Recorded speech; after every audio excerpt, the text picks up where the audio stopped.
Josiah, what do you got for Monday Night Raw? 11/3/2003.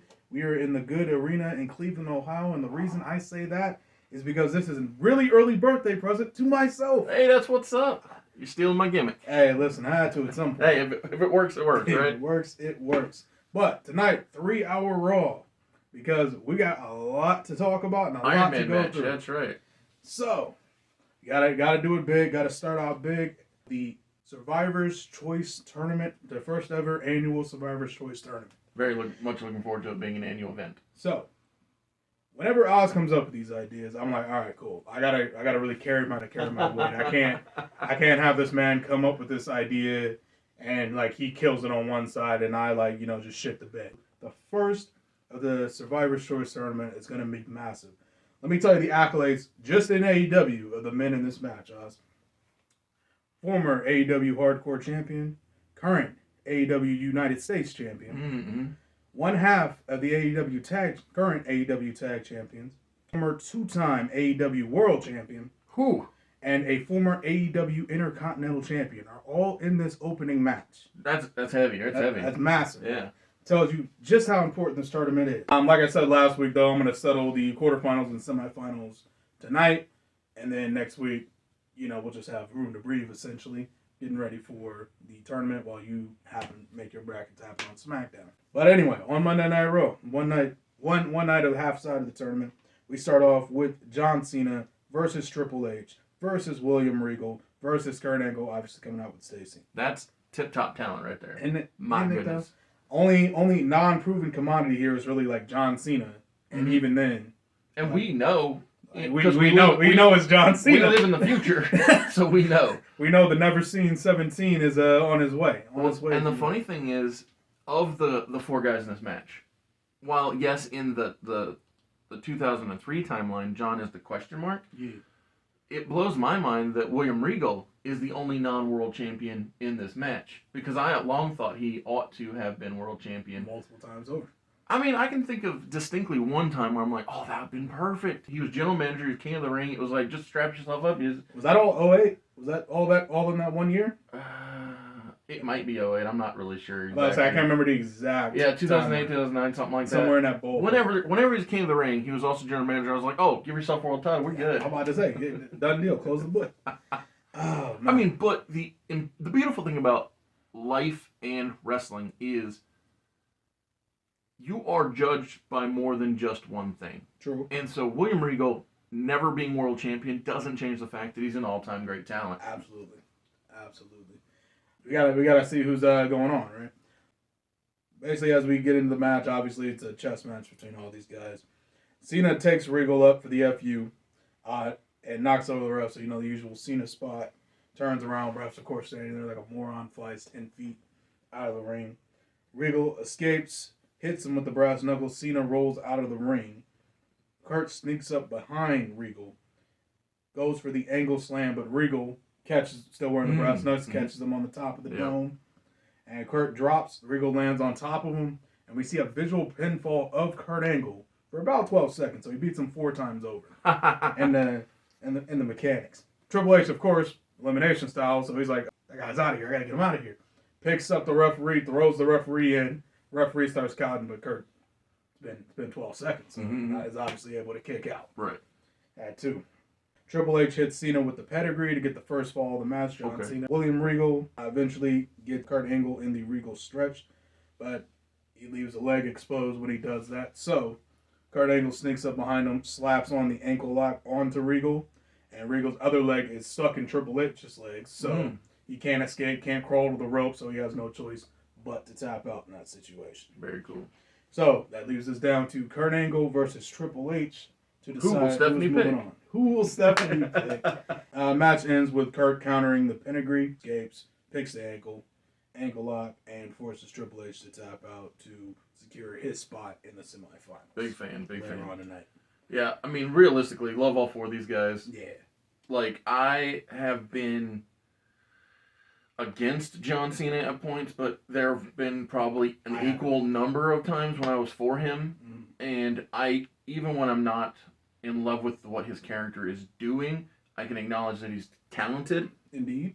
And so, yeah, no, that's a great execution. I appreciate it. I had a lot of fun putting this together. Obviously, I don't know if Cena's ever wrestled Regal, but every other facet of this match has touched each other at least some point. It has to have happened at some point. Yeah. I feel like they have to have had at least one match. I'll look it up, obviously. Yeah. Like I'm about to say, obviously, you'll know throughout the match. They'll throw up yeah. images. Yeah, you'll know if it happened. Yeah, But no, I think that was a lot of fun. a lot of fun tournament action still to go. Next up, we have as Kurt Angle's walking out, we hear the music. Well, we hear the Team Angle music start over and play again. Start over, yep. Because it's the returning Shelton Benjamin.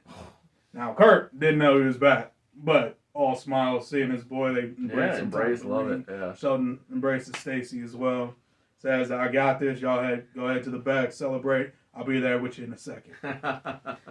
Shelton, obviously in the tournament, makes his way back to the ring. I'm pretty sure his first match back since he was injured. He is going up against Scotty 2 Hotty, Sean O'Haire, and Rikishi. Okay. Oh my goodness. So again, two of the people in this thing, former tag team champions together. Indeed. And the other man that Sheldon's taking on was the most recent challenger to the Undisputed Champion. Indeed. Still has a grudge to bear with Brock Lesnar, but maybe winning this tournament gets him back in those heights or something else. Yeah. Who knows? Yeah, no, it's smart. Just the choices that, and I will say this: I can easily pop up pictures of Sean O'Haire taking on Rikishi because I know that match has happened. I know for a fact that match has happened. I wanted to make it a little easy for you because I'm pretty sure nobody else in this match has wrestled each other.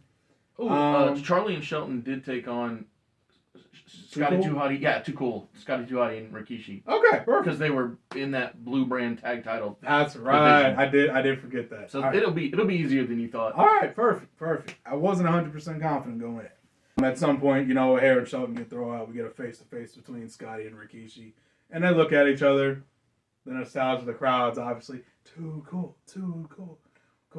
They fist bump and then start throwing hands. It's acknowledging the past before moving towards the future. Absolutely. Type situation. First elimination comes when Shelton hits a T-bone to Scotty 2 Hotty to eliminate him. Mm-hmm. The next fall comes. You gotta show he still got it. Exact. Got to. Rikishi hits Shelton with the Rikishi driver. Instead of going for the pin, though, he's like, all right, the Shelton guy's a freak. Might need a little more. So he drags him to the corner. Goes up for the bonsai drop, Samoan Dynasty staple. But before he can dive down to the corner, O'Haire sneaks up behind him, gets him in an electric chair position, transitions into the fireman's carry to hit the Devil's Cruelty on top of Shelton Benjamin. Ooh, that's nice. 2, 3. Rikishi's out of there. We're down to Shelton Benjamin and Sean O'Haire. Now, obviously, Shelton's going to be fighting underneath, but he does eventually get the final fall. He hits a thrust kick. O'Haire bounces off the rope. Shelton catches them into a T-bone for the 1, 2, 3. Shelton Benjamin has moved into the semifinals. Beautiful. Hell of a return for Big Homie. Absolutely. No, I think you and I have both already said this on the channel, but when it comes to Shelton's ability, I always thought that he could have been elevated. And I think it was him and Chris Van Vliet that came to the conclusion he was too nice. Yeah, even without him politicking, the amount of stuff he's accomplished in his career. Yeah, it's much like we said about William Regal. Yeah. You're more than just one thing. Exactly. And if you are just one thing, then that's kind of sad. Yeah. While Shelton is making his way up the ramp. I see where this is going. Team Angle's music loops one more time. Roll it back, yeah. As Charlie Haas comes out with Jackie Gaeta. Obviously, Haas didn't know Shelton was back, so of course they embrace. Yep. Shelton shakes Jackie's hand, says hello. Jackie welcomes him back. Yep. Because they've never met before, probably. I don't know. Well, not on the show. On camera. Yeah. Yeah. My presumption is they've definitely met. It's not like Charlie's hiding her. Yeah, I'm about to say, guys, this is my girlfriend. It's like, this is my tag team partner. I'm like, I'm confident they've met each other already. Exactly. Charlie Haas making his way down the ring with Jackie. Out comes the Nature Boy, Ric Flair, 16-time world champion, one of the greatest to ever do it. Dirtiest player in the game. Dirtiest player in the game. Another high-level accolade. Coming up against Japanese wrestling legend Yoshihiro Tajiri. Ooh. And finally, Rob Van Dam. That's cool. For the future versus the past type thing, with Flair just representing the past. Yes. And everybody else representing the future.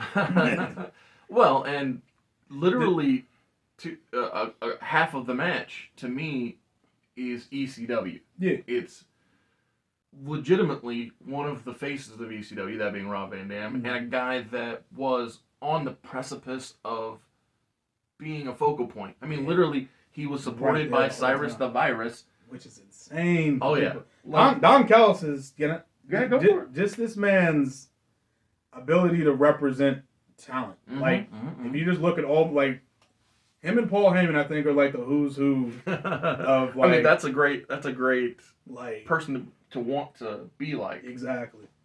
It's truly amazing. I love wrestling. Yes. So much fun. Tajiri, Van Dam, Flair, and Charlie Haas. Yep. Amazing. Yeah, it's gonna be a lot of good fun. Obviously, highlights. We have Ric Flair working the knee to Rob Van Dam, which is smart. Break down his high-flying offense. Flair traps RVD in the figure floor. And obviously, Rob is in agony. Mm-hmm. In agony the whole time. Of course, there's one small downside to the figure four when it comes to a fatal, well, technically just a four-way match. Four-way dance, if you will. Correct. It's the fact that his head is wide open for a buzzsaw kick from Tajiri. That is correct, yeah. His legs are locked. Yeah. He ain't kicking out. You don't have to get that shoulder up, but he's unconscious, so it doesn't matter. 1, 2, 3. Tajiri pins Ric Flair. Oh, I like that. For the first elimination. And then while Flair is still obviously unconscious, he hasn't moved. Rob's still trapped in the figure four, so Tajiri goes for the pin on Rob. Rob kicks out, obviously. Yes. But he didn't get his head kicked off. Didn't get his head kicked off on that one. Tajiri traps Rob in the Koji clutch, which I'm sure I'll throw up a picture for you now in case you forgot what it looked like. I don't even know if Tajiri does this move, but he does today. There ain't nothing wrong with it. And while he has trapped him in the Koji clutch, Charlie Haas slaps on the Haas of Pain on Rob's injured leg. And Rob, obviously he can't crawl out, so he has no choice but to tap out. Oh my goodness. So Tajiri had recently wrestled the man that got Charlie to the place where he is. Kurt Angle, obviously. Indeed. And so now we are down to Kurt's student taking on a man that fell to Kurt recently. Indeed. And so it's almost a redemptive story for Tajiri, or a proving ground for Charlie Haas. Exactly. And that's the beauty of wrestling is, integrate. Depending on which perspective you look at the story, you can see it from multiple angles. Yeah. Haas pins Tajiri with the bridging German suplex to get the 1, 2, 3. Thank you for being here at Mr. Super Oz. This video is going out, and this channel only exists because I, Oz, founded Gamble Comics, which first release was Everlasting Survivors, a 68-page graphic novel called All Day Long. Available now. Follow the link in the description that will take you to gamblecomics.com. While there, you can get hats, shirts, posters, much, much more. But most importantly, the story itself. Rematch of that three-way dance for the United States Championship. Yeah. Ironically, Kurt is still the U.S. champion, but but it's not on the line this time. But it's not on the line this time. Something greater, if you will.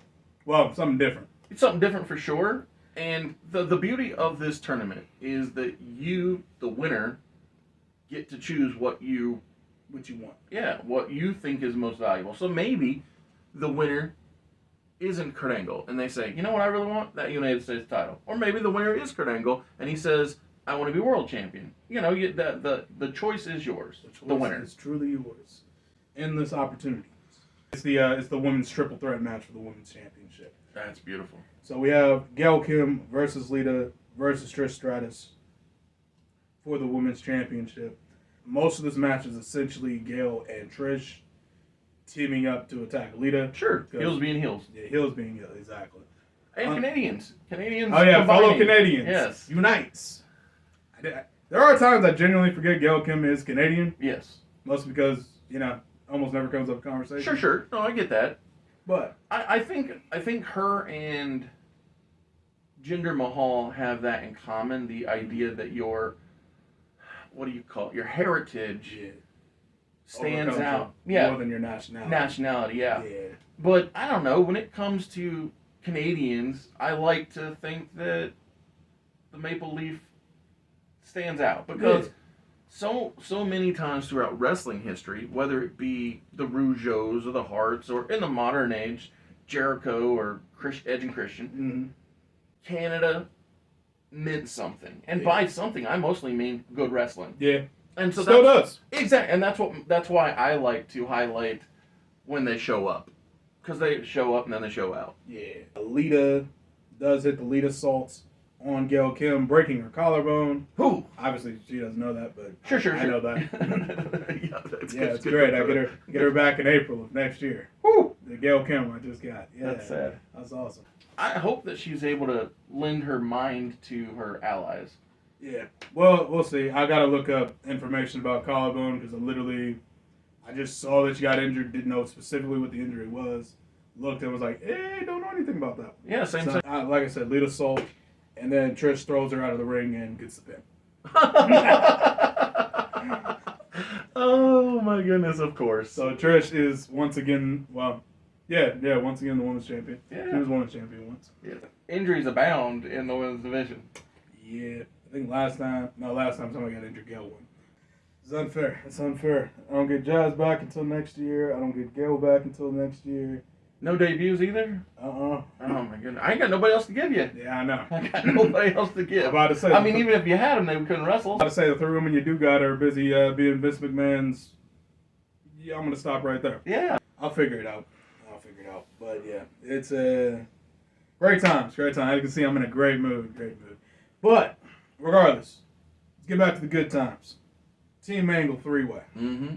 That's right now. Right now. That's at this moment. Oh my goodness. That's right. That's bad. I'm about to say we got. That's pain. Yeah. No, all exhausted, all equal. Okay, well that's Hoss fair. had the most recent match out of the three of them. Kurt had the earliest, so he had the most time to recover. Yeah, but he also went through the worst. Took a brass knuckle shot. Absolutely, and he was literally taking on nothing but titans of the industry. Exactly.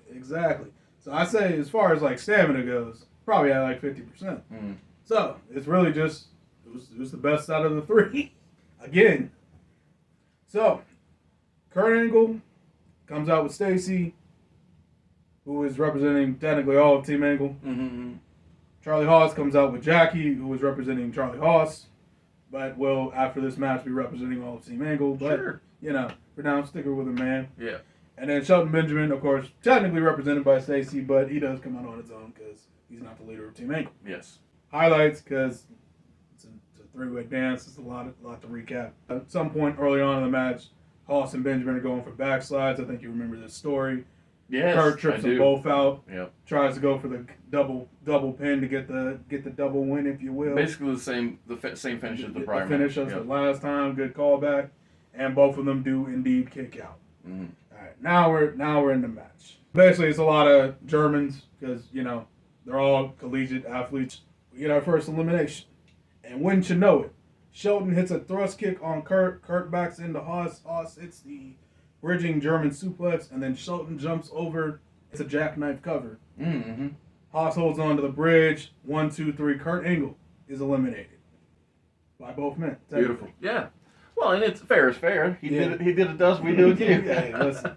Gotta get the biggest threat out of the three-way dance. Your success is my success because we're all on the same team. Literally, we're all Team Angle here. We're all Team Angle. And so I think that Kurt, while isn't in love with the idea of taking the pin, I'm sure he's got a smile on his face because I helped you get here. Yep, like we're a team, and he's still champion anyway. Yeah, it's like I might have taken a pin, but I'm still champion. But yeah, as Kurt rolls out, he's holding his jaw, his head, back of his neck hurts.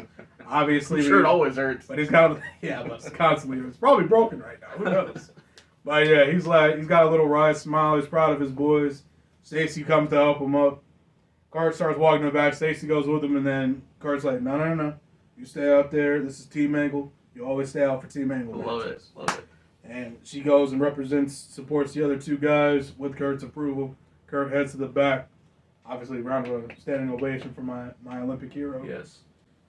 So now we're down to the tag team partners who are the number one contenders for the tag team champions. There comes a point in the match. Shelton kicks out of one of Haas's German suplexes, his bridging German that he's been winning with. Yes. Kicks out of that.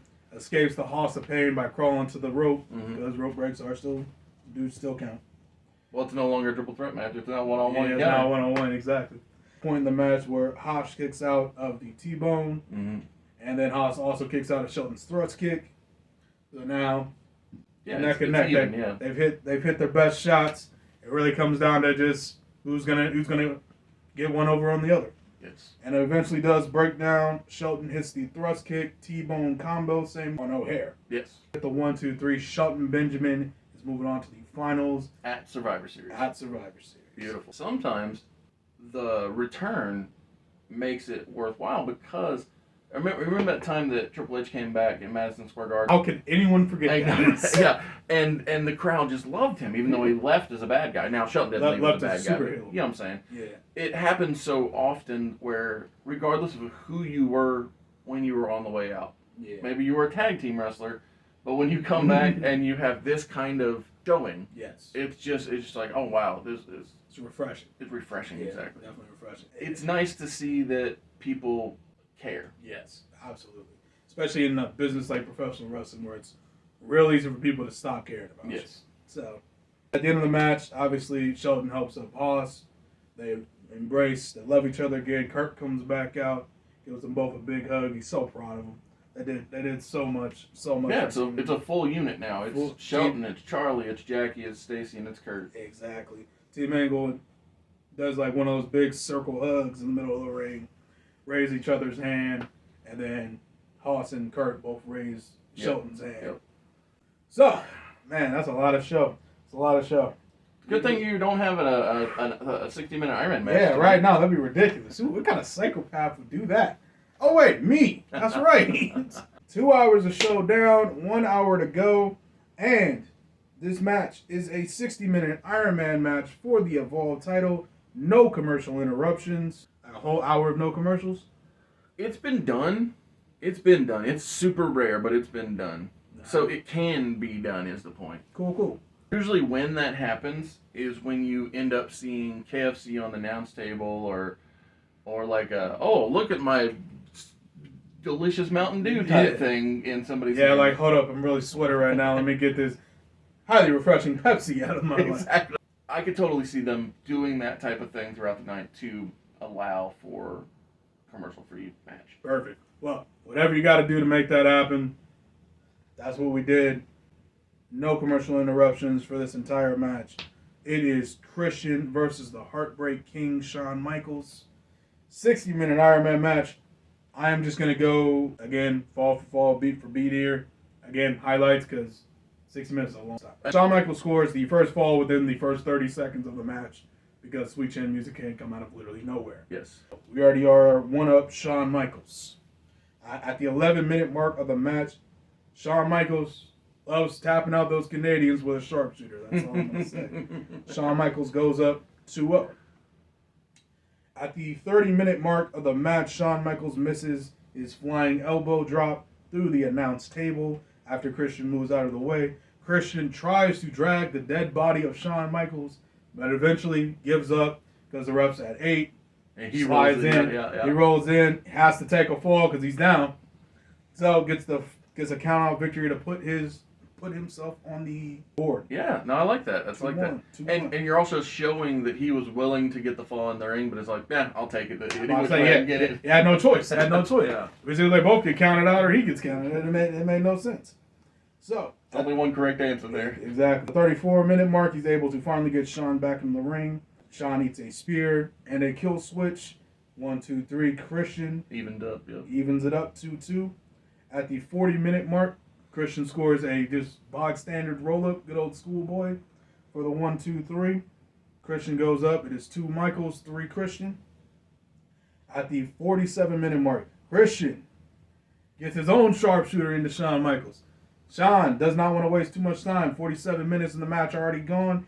Goes ahead and just taps on out so he can reset, get back to the match. So Shawn Michaels is down 2-4. Now, here's where it gets crazy. So, try and keep up with me here. 55-minute mark. Shawn Michaels catches Christian with a roll-up. Christian gets counted to 3. It's a real close. Kicks out at 3.5. Mm-hmm. Gets up, gets in the ref's face. Like, come on, man. You got to be kidding me. Like, there's no way. And the ref's like, it was 3. It was 3. Christian turns around, Sweet Chin Music. Shawn covers him. 1, 2, 3. We are knotted up at 4-4. with less than 5 minutes left in the match. Yes. Now, 57 minutes in. Christian's fighting. He's holding on to the turnbuckle. Sean is going for the teardrop suplex for all you old school Heartbreak Kid fans. The original finish. The original finish of That Shawn really Michaels. should have never been the case. No, 0%. There made no sense for Shawn Michaels to hit a suplex of any kind. Yes. But I digress. Hit teardrop suplex on Christian, and Christian turnbuckle comes with him. It's been worn out from 3 hours of show. The ring crew isn't used to that, so it came off pretty easy.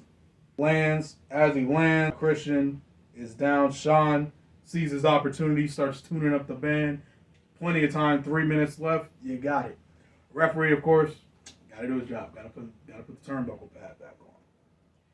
So as Christian's slowly getting up, he turns in the direction of the ref, sees him putting on the turnbuckle pad, sees Shawn tuning up the band. Well, feels it because the whole ring shakes when he does that. Yeah, exactly.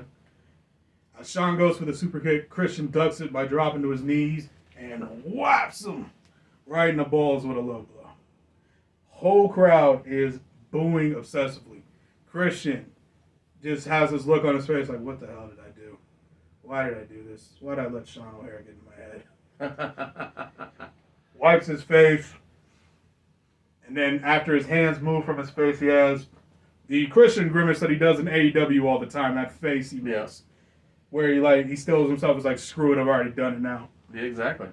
Grabs Sean's arms. Kill switch. Rolls him over. 1, 2, 3. Christian wins the Iron Man match 5-4 to retain the Evolve title and get his 5th defense of the Evolve title. Raises the belt in the air, and the boos rain down on the entire stadium. Very cool. And that's how we close out a 3-hour Raw. Very cool. I'm a big fan of both these guys and the execution of that Iron Man match. This Christian Shawn Michaels Raw Iron Man match could be the replacement for that Brock Kurt Iron Man match for real time, because we haven't.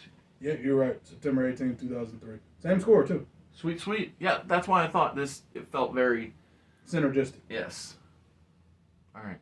And of course, Kurt was competing with a broken freaking neck. Yes.